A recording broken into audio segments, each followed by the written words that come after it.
ఈ 5 ఏళ్లలో కష్టాలు ఉండవా అంటే నేను ఉండవు అని నేను చెప్పను. కష్టాలు ఉంటాయి. కష్టాలు లేకుండా సృష్టి ఉండదు. ఒక చీకటి వస్తుంది, చీకటి వచ్చిన తర్వాత మళ్ళీ మరుసటి రోజు పగలు రాక తప్పదు. అదే సృష్టి. కాబట్టి ఈ 5 ఏళ్ళు మన కష్టాలు ఉండవా అంటే ఉంటాయి. కష్టాలు ఏ స్థాయిలో పరాకాష్ఠకు పోవడం నేను చూశాను అని అంటే నన్నే 16 నెలలు జైల్లో పెట్టారు. అంత తీవ్రమైన కష్టాలు కూడా చూశా. కాబట్టి నేను ఎందుకు చెప్తా ఉన్నానంటే ఈ విషయం కష్టాలు లేకుండా ఉండవు. కానీ కష్టాలు వచ్చినప్పుడు మనం ఎలా ప్రవర్తిస్తూ ఉన్నాము, మన వ్యక్తిత్వం ఎలా ఉంది, మన క్యారెక్టర్ ఏమిటి అన్నది మాత్రం మనకు శ్రీరామ రక్షగా నిలబడుతుంది అన్నది మాత్రం ప్రతి ఒక్కరు గుర్తుపెట్టుకుని. మనం చేసిన మంచి ఎక్కడికి పోలేదు. వచ్చే 5 ఏళ్లలో ఏ తెలుగుదేశం పార్టీ కార్యకర్త కూడా ప్రజల్లోకి వెళ్ళి మేము పలాని మంచి చేశాము అని చెప్పుకునే పరిస్థితిలో ఏ తెలుగుదేశం పార్టీ కార్యకర్త ఉండడు. ఎందుకంటే వాళ్ళు చెప్పినటివన్నీ అబద్ధాలు, మోసాలే కాబట్టి ప్రజలు వాళ్ళ నిలదీసే కార్యక్రమమే జరుగుతుంది. అదే ప్రజలు మళ్ళీ మన వైఎస్ఆర్సీపీ కార్యకర్తలను వీళ్ళు మంచోళ్ళు, ఏ రోజు అబద్ధాలు చెప్పలా, ఏ రోజు మోసాలు చేయలా, చెప్పింది ఏదైనా కూడా చేసి చూపించారు, వీళ్ళు మంచోళ్ళు అని మళ్ళీ వైఎస్ఆర్ కాంగ్రెస్ పార్టీ కార్యకర్తలకు ప్రజలే దండలు వేసి మళ్ళీ మనం నా స్థానంలో కూర్చోబెట్టే పరిస్థితి కూడా ఖచ్చితంగా జరుగుతుంది. ఎన్నికలప్పుడు ఏం చెప్పినాడు? ఎన్నికలప్పుడు వాళ్ళ మనుషులందరినీ ఇళ్ళకి పంపించినాడు. వాళ్ళ ఎమ్మెల్యేలను, వాళ్ళ మనుషులను అందరినీ పంపించి ఇళ్ళకి పంపించినప్పుడు వాళ్ళ క్యాంపెయిన్ కూడా ఏమిటి? చిన్నపిల్లలు కనపడినారనుకో, నీకు 15,000, నీకు 15,000, నీకు 15,000, నీకు 15,000. సంతోషమా అని అడిగేవాడు. ఇంట్లో నుంచి వాళ్ళ అమ్మ బయటకు వచ్చిందనుకో, నీకు 18,000, సంతోషమా అని అనేవాడు. ఆ ఇంట్లో నుంచి వాళ్ళ అమ్మకు సంబంధించిన వాళ్ళ అక్కనో వాళ్ళ చెల్లెలనో బయటకు వచ్చిందనుకో, నీకు 18,000, సంతోషమా అని అనేవాడు. ఆ ఇంట్లో నుంచి ఒక 20 ఏళ్ళ పిల్లోడో ఎవరో ఒకరు బయటకు వచ్చినా అనుకో, నీకు నెలకు 3,000 నిరుద్యోగ వృత్తి, నీకు సంతోషమా అని అనేవాడు. సరే కండువా వేసుకొని ఒక రైతు ఆ ఇంట్లో నుంచి బయటకు వచ్చినా అనుకో, నీకు 20,000 సంవత్సరానికి, సంతోషమా అని అనేవాడు. ముసలాయమ కనపడితే నీకు 4,000, సంతోషమా అని. ఇదే మాదిరిగానే క్యాంపెయిన్ అంతా జరిగింది. ఇదే మాదిరిగానే క్యాంపెయిన్ అంతా జరిగి ప్రతి ఒక్కరి చెవులోనూ కూడా పెద్ద కాలీఫ్లవర్లు పెట్టి అందరినీ మోసం చేసి ఈరోజు ఇప్పుడు ఆ స్థానంలో కూర్చొని ఉన్నాడు. ముఖ్యమంత్రిగా ఉన్న వ్యక్తి డెమోక్రసీని కాపాడాలి. నిజంగా ముఖ్యమంత్రిగా ఉన్న వ్యక్తి ఎక్కడైనా కూడా ధర్మం, న్యాయం అనే పదాలకు అర్థం తెలిసి ఉండాలి.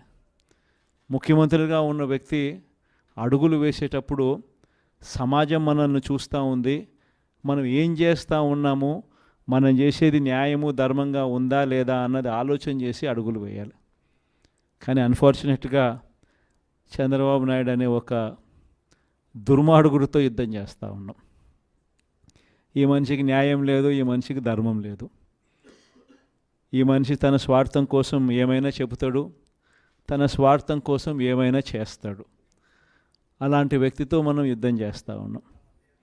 ఈరోజు జరగబోయే ఎన్నిక కూడా ఇంచుమించు అలాంటి ఎన్నికే జరగబోతూ ఉంది. ఈరోజు ఆశ్చర్యకరమైన విషయం ఏమిటంటే రాష్ట్రంలో కూడా ఎన్నికలు జరిగినప్పుడు కూడా ఇదే మాదిరిగానే ప్రజలను మోసం చేసే తాను ముఖ్యమంత్రి అయ్యాడు. ఇదే మాదిరిగా ఎన్నికలప్పుడు నాకు కూడా చెప్పారు. ఆయన సూపర్ 6 అంటా ఉన్నాడు, ఆయన రైతులకు 20,000 అంటా అన్నాడు, మనం కూడా 25,000 చెప్తే బాయే కదా. ఆయన నీకు 15,000, నీకు 15,000, నీకు 15,000, నీకు 15,000 అని చెప్తా ఉన్నాడు. ఆ ఇంట్లో తల్లి కనపడితే నీకు 18,000 అని చెప్తా ఉన్నాడు.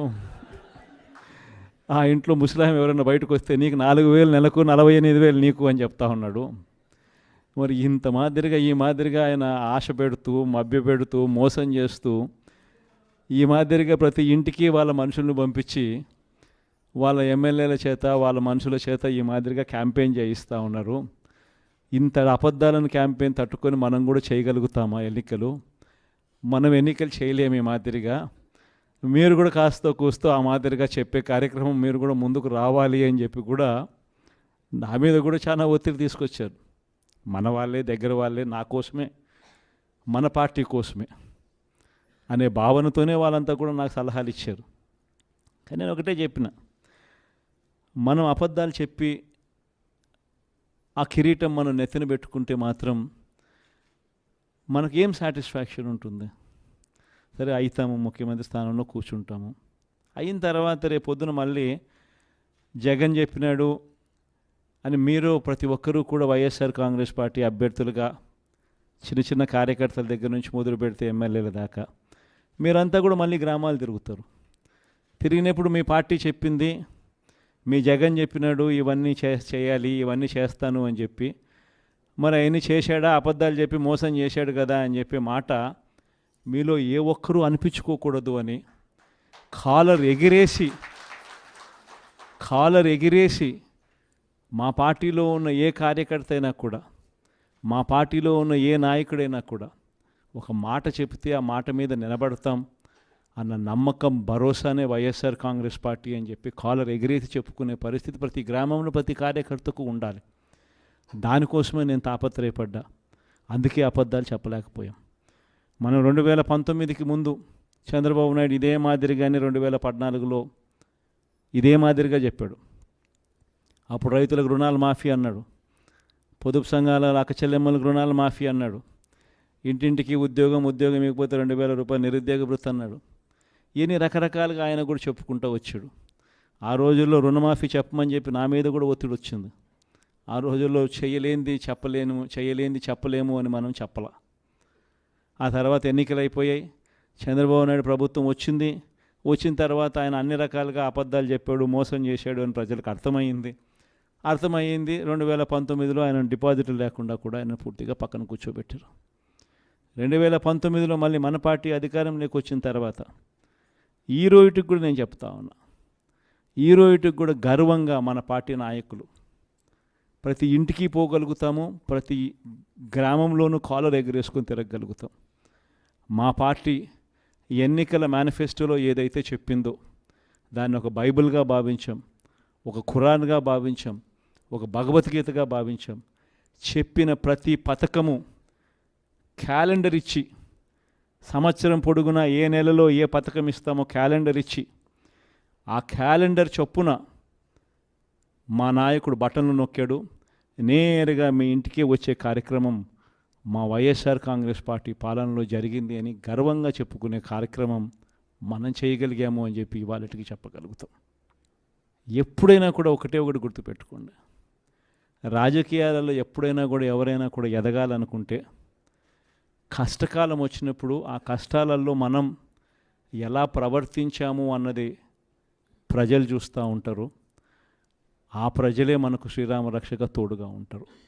దయచేసి మీ అందరికీ కూడా నేను ఒకటి చెప్తా ఉన్నా, రాజకీయాలలో విలువలు ఉండాలి. రాజకీయాలలో ఉన్నప్పుడు విశ్వసనీయత అన్న పదానికి అర్థం తెలిసి ఉండాలి. కష్టాలు వస్తాయి, కష్టాలు రాకుండా ఏ సృష్టి ఉండదు. కానీ ఒక చీకటి వచ్చిన తర్వాత ఖచ్చితంగా పగలు రాక తప్పదు, చీకటి వచ్చిన తర్వాత మళ్ళీ వెలుతురు రాక తప్పదు.